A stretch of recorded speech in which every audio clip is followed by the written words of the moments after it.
कि राजन, देवी पूजन के महत्व को समझना है तो पहले तुम सुन लो कि पूर्व काल में एक सुरथ नाम के राजा हुए। कौन हुए? सुरथ नाम के राजा। बोले स्वारोच से अंतरे पूर्वम सूर्थो नाम पार्थिवः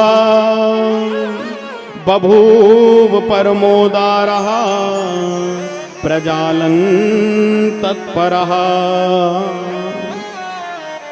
कौला विध्वंसी महाराज सुरथ नाम के एक राजा हुए स्वारोचिस मनवंतर में।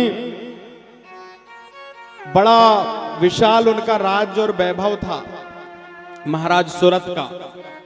लेकिन एक बार उनकी मलेच्छों से शत्रुता हो गई, और जिससे हमारी लड़ाई झगड़ा शत्रुता हो जाए तो उससे लड़ाई का डर आगे भी बना रहता है। तो महाराज किसी कारणवश मलेच्छों से शत्रुता हो गई, और एक बार महाराज जबकि राजा सुरथ के पास में बहुत विशाल सेना थी, मलेच्छों ने आक्रमण कर दिया और राजा सुरथ और मलेच्छों का भयंकर युद्ध हुआ। लेकिन उस युद्ध में विशाल सेना होने के बाद में भी मलेच्छों के द्वारा राजा सुरथ पराजित हो गए। इतना बड़ा राजा, इतना वैभव, इतनी सेना, लेकिन फिर भी पराजित हो गया। मलेच्छों ने आक्रमण कर दिया, पूरी नगरी को, महाराज राजा को राज्य से विहीन कर दिया। बोले राजा पराजित क्यों हुआ? राजा ने जब अपनी पराजय पर मंत्रणा करी तो समझ में आया कि मुझे मेरे अपनों ने धोखा दे दिया। जिन मंत्रियों को मैं अपना मानता था, महाराज जिन सेना को मैं अपना मानता था, उन मेरे कुछ बड़े विशेष विशिष्ट लोगों ने जिनके ऊपर मुझे पूरा भरोसा था, उन महाराज बिल्कुल अपने जानने वाले लोगों ने राजा के साथ विश्वासघात कर दिया। ऐसे लोगों को आस्तीन का सांप कहा जाता है ना। कई बार ऐसा होता है कि हम लोग, महाराज कोई है व्यक्ति, वो बहुत आगे बढ़ रहा है, उसकी जय जयकार हो रही है, उन्नति आगे हो रही है, तो हमारा ही कोई अपना ऐसा कोई षड्यंत्र करता है कि जिसके कारण महाराज उन्नति में बाधा पहुंच जाती है। कई बार ईर्ष्यावश, द्वेषवश लोग, हमारे घर समाज में भी ऐसी स्थिति देखने को मिलती है जो राजा सुरथ के साथ में हुआ।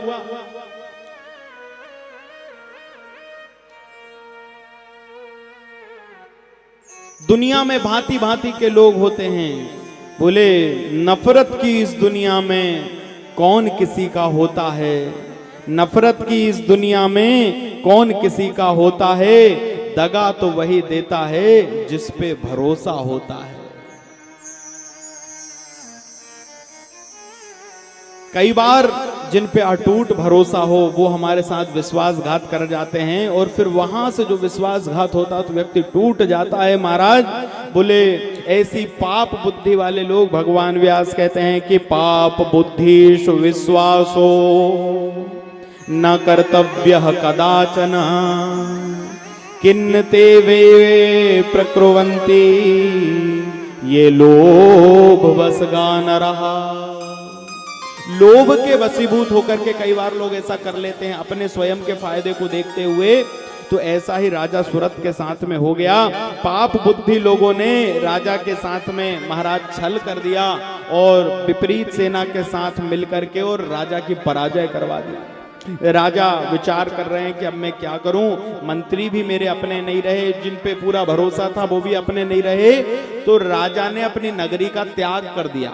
ध्यान देकर सुने, सुरथ नाम के राजा ने नगरी त्याग दी और वन में, सुदूर वन में निकल गए, जंगल में निकल गए। महाराज क्या देखा, बहुत दूर वन में भटकते भटकते भटकते महाराज पहुंचे हैं, और वहां राजा को घनघोर वन में एक आश्रम दिखाई दिया।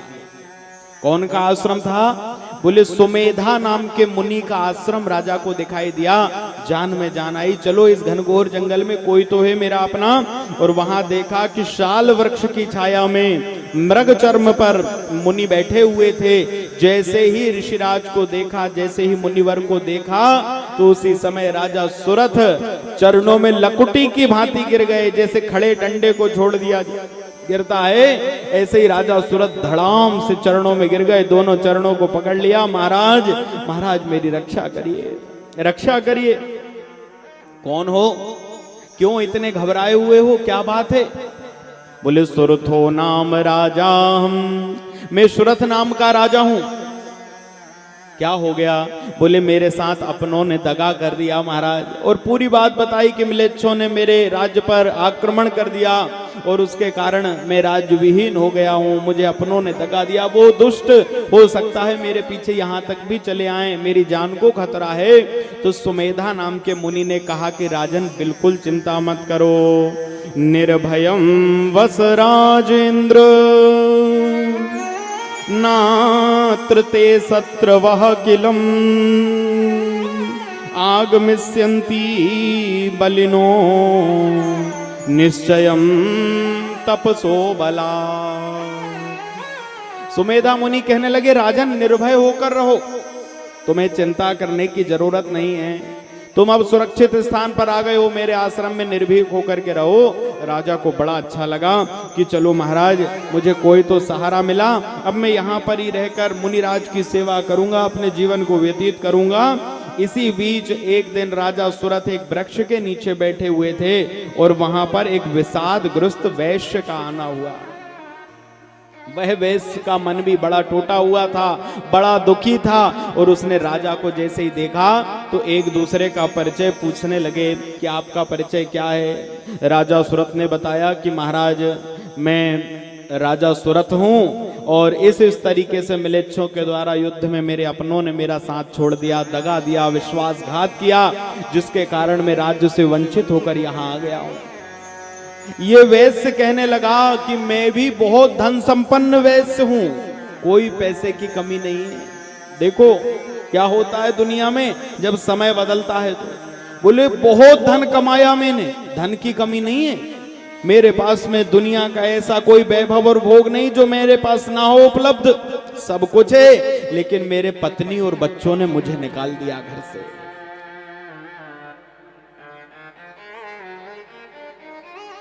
कई प्रकार के आरोप मेरे ऊपर लगा दिए और उन्होंने मुझसे महाराज मुझे जो धन मैंने कमाया, जो घर मैंने बनाया, जो संपत्ति मैंने इकट्ठी करी, पत्नी और बच्चों ने मुझे घर से निकाल दिया, मैं गृह त्याग करके आ गया हूँ, मुझे भी अपनों ने दुख दिया है। अब तो महाराज दोनों एक दूसरे के महाराज दोनों ही जो हैं वो एक जैसे हो गए। एक को अपनों ने धोखा दिया, दूसरों को अपनों ने घर से निकाला, दोनों की स्थिति एक जैसी है। बोले कछु तुम कारे कछु हम कारे, आज दोनों मिले कारे कारे। हाँ, एक जैसी स्थिति दोनों की है, दोनों परेशान हैं, दोनों हैरान हैं। तो महाराज राजा सुरथ ने पूछा कि इति चिंता परो राजा वृक्ष मूल स्थितो यदा तदा जगाम वेश्यस्तु कश्चिदार्पितस्तथा। जब पूछा है राजा से, दोनों ने अपनी अपनी बात बताई और वैश्य कहने लगा पुत्र दारेर निरस्तस्तु हम धन लुब्धाए रसादुभिः। महाराज मैं पुत्र पत्नी द्वारा बहिष्कृत कर दिया गया हूँ। और राजा ने भी अपना परिचय दिया। तो राजा ने कहा कि चलो मैं तुम्हें सुमेधा मुनि के पास में लेकर चलता हूँ। और राजा सुमेधा मुनि के पास में महाराज लेकर आए और वैश्य का पूरा परिचय कराया। और दोनों ऋषिवर के चरणों में गिर गए कि हे महात्मन, अब आप कृपा करिए हमारे ऊपर, क्योंकि किसी ऋषि महात्मा गुरु की कृपा नहीं हो जीवन में तब तक काम नहीं बनता। तो आप कृपा करें हमारे ऊपर, आप बताइए कि हम क्या करें। तो महाराज सुमेधा मुनि बोले कि महामायेति विख्याता सर्वेषां प्रणिनामिह ब्रह्मा विष्णुस्तथे सान तुराशांग वरुणो अनिलः। कहने लगे भगवती महामाया की उपासना करो, तुम लोग जगदम्बा मैया का पूजन करो, नवरात्रि का व्रत करो। सुमेधा मुनि ने कहा अरे जो ब्रह्मा विष्णु और रुद्र जिसकी सेवा करते हैं, जो त्रिदेवताओं से सेवित है, जो इंद्रादि और वरुण जिसकी पूजन करते हैं, वो देवता देवी की पूजा से नवग्रह अनुकूल हो जाते हैं, ग्रह अनुकूल हो जाते हैं। तुम उन देवी भगवती आदि शक्ति मां जगदम्बा की पूजा करो। हाँ, और दोनों को ऋषि ने उपदेश किया, दोनों एक दूसरे को देखते हैं और बार बार ऐसा लगता है कि महाराज दोनों एक जैसे रोग से मानो प्रताड़ित हैं। हाँ, अच्छा, दुनिया में कोई दूसरा यदि हमें दगा दे दे, कोई दूसरा विश्वासघात कर दे तो उतना कष्ट नहीं होता, लेकिन यदि कोई अपना ही महाराज जब विश्वासघात करे तो हृदय से बात निकलती नहीं है, लौट लौट कर दिमाग में बात वहीं आती है। हाँ, लोहे की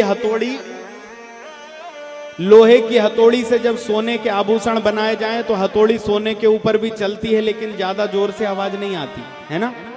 और वो ही लोहे की हथौड़ी को यदि लोहे पर मारा जाए तो कितनी जोर जोर से आवाज करती है। एक बार लोहे से पूछा किसी ने, सोने ने, कि महाराज यही हथौड़ी जब मेरे ऊपर मारी जाती है तो मेरे से कोई आवाज नहीं आती, उसी तरीके से हथौड़ी जैसे तेको पीटती है वैसे ही मुझे भी पीटती है, लेकिन मुझे जब पीटती है तो मैं आवाज नहीं करता और तेरे ऊपर हथौड़ी चलती है तो तू इतना आवाज क्यों करता है।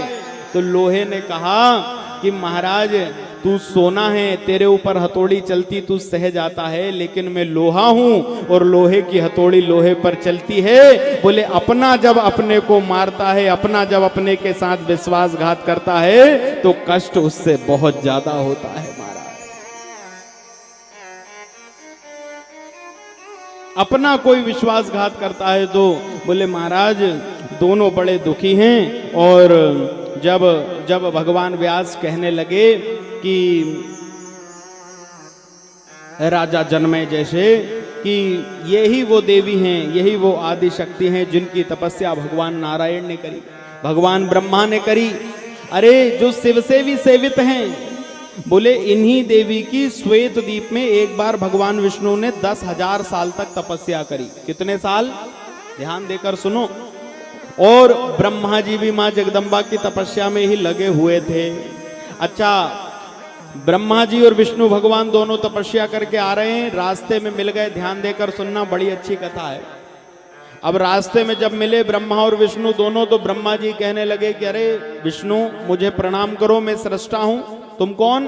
बोले मैं सृष्टा हूं। ब्रह्मा जी ने कहा मैं सृष्टि का सृजन करने वाला हूं। भगवान विष्णु ने कहा अरे तुम कैसे सृष्टा हो गए?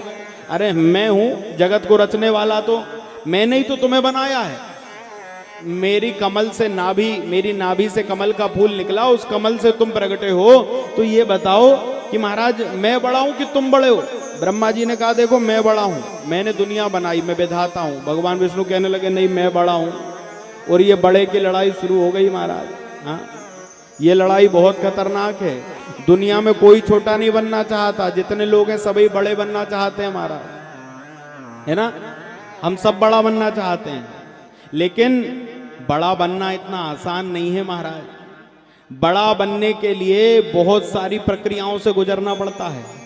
आपने दुकानों पे जो बड़ा मिलता है वो देखा होगा ना, दाल का बनता है। बड़ा कैसे बनता है? सीधे सीधे नहीं बनता बड़ा।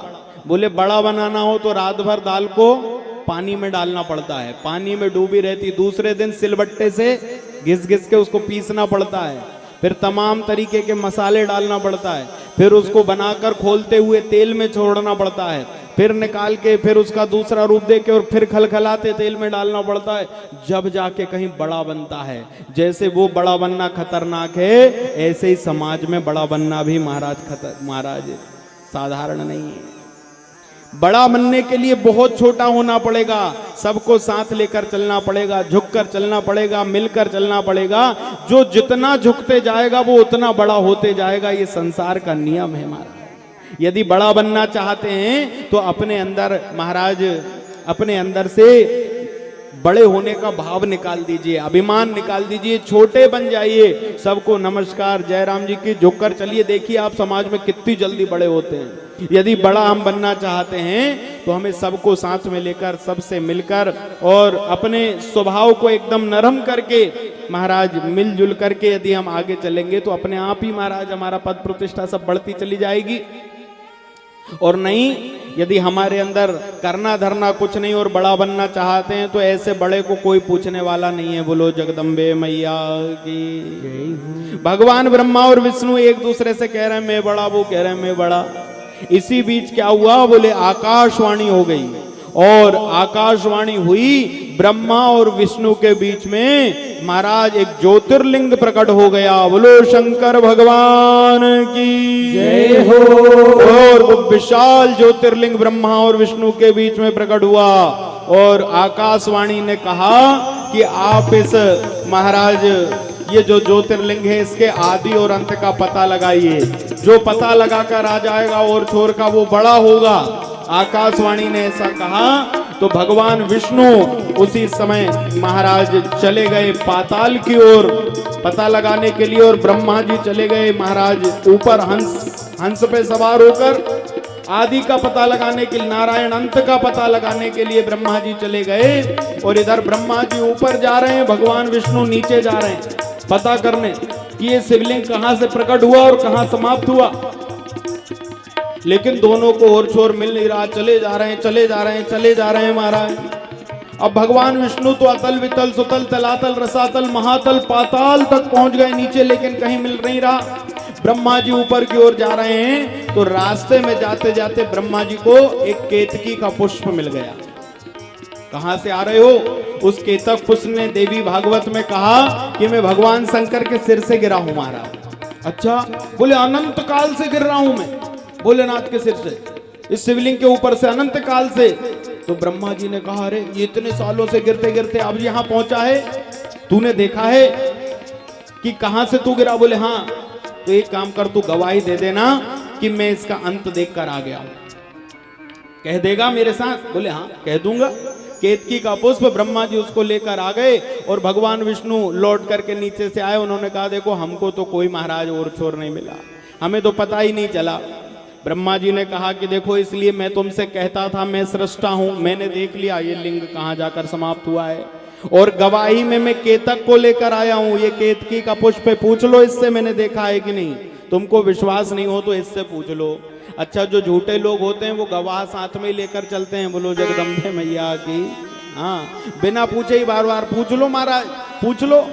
अब लगे बार बार पूछ लो। केतकी से कहा, केतकी ने कहा हाँ इनने देख लिया महाराज कहाँ है। अच्छा, और जैसे ही ब्रह्मा ने झूठ बोला कि उसी समय शिवलिंग में से भगवान भोलेनाथ त्रिशूल लेकर प्रकट हो गए। बोलो महाकाल महाराज की जय हो। और महाराज क्रोधावतार में भगवान भोलेनाथ उसी समय त्रिशूल लेकर सामने खड़े हो गए, और उसी क्रोध के द्वारा भगवान शंकर के शरीर से ही एक और क्रोध से एक और अवतार हो गया। और यही महाराज भगवान भोलेनाथ के शरीर से प्रकट हुए काल भैरव, जो भगवान शंकर के ही जैसे दिखाई दे रहे थे। ब्रह्मा जी पूजनाथ से बंद हो जाएगी महाराज, कहीं पूजा नहीं जाओगे। और केतक तूने झूठ बोला, आज मैं तुझे भी श्राप दे रहा हूं, मैं तेरा परित्याग कर रहा हूं। आज के बाद तू कभी भी मेरी पूजन में उपयोग में नहीं आएगा। केतकी के पुष्प को भी श्राप दे दिया, ब्रह्मा जी को श्राप दे दिया।